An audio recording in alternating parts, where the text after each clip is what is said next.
ಹಾಕೊಂಡು ಬಾರೋ ತಮ್ಮ ಮಾಸ್ತರ್ನ ಪೇಪರ ಬರಿಲಾಕ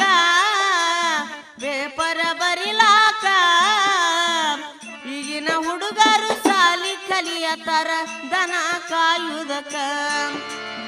ಈಗಿನ ಹುಡುಗರು ಸಾಲಿ ಕಲಿಯತಾರ ದನ ಕಾಯುವುದಕ್ಕ